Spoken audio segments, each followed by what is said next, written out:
Aygül деген класстасымыздың ияме жаманмай суатыр күшті. Жанайым менен Айгүл әжесінің туған күніне келдік. Лариса апайы менен менің досы.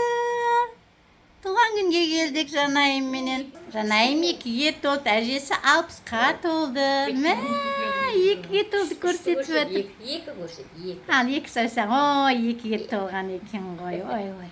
Нән қыз бол. Бақытты бол. Рахмет. Ауырма. Рахмет. Әжені бағатын қыз бол. Әжені қарайтын күшті қыз бол, кеме? Әжені шай құйып бер, көйлегін тігіп бер. Әжесінің атасының қызы. Кесте төгіп береді, кесте төгіп. Апатай бер бәрі бірге. Ренат қызы Жанайым бұл деген. Серебряковада тұрады. Біз қонаққа келдік.